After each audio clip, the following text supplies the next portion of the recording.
The Oklahoma State Board of Cosmetology has a Bill of Rights for consumers to give you, among other things, the right to sanitary and clean conditions in every barbershop and beauty salon in Oklahoma.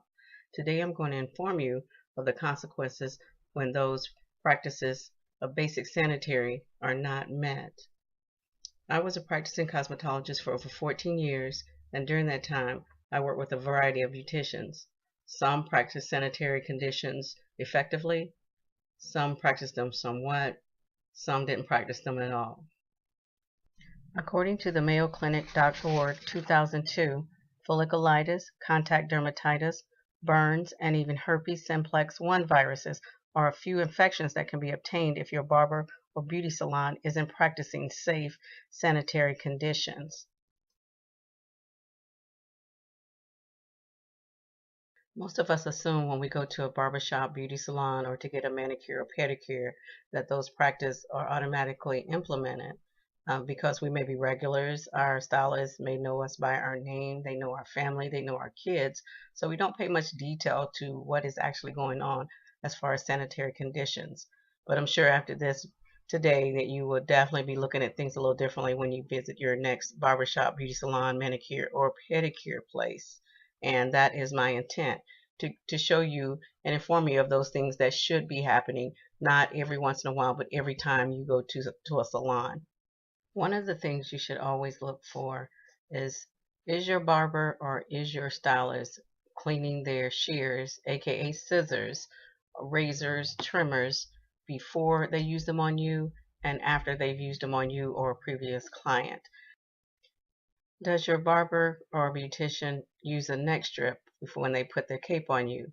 Are they cleaning the cape before you or after you? These are questions that should be answered and things you should look for when you're at your salon.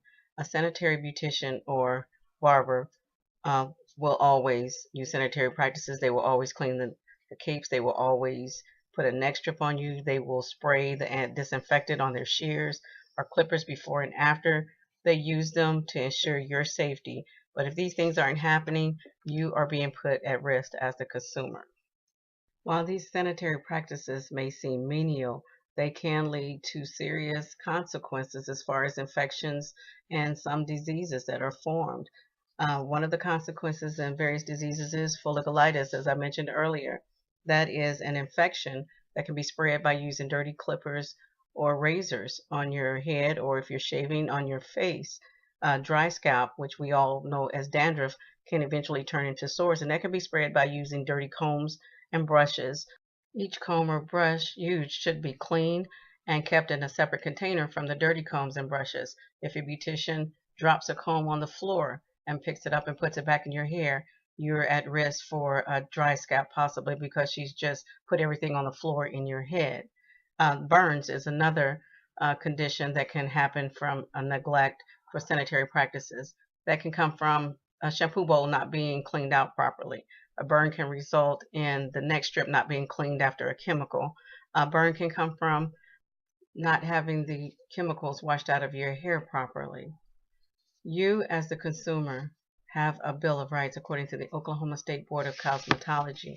You have the right to the basic of clean and sanitary conditions in every salon, barbershop, pedicure, manicure salon that you visit in the state of Oklahoma.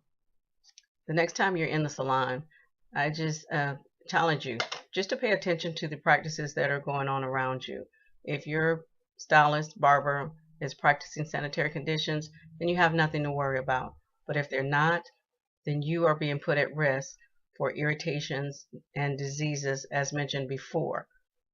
To learn more about your rights as a consumer, please visit the Oklahoma Board of Cosmetology website under the Consumer Rights tab.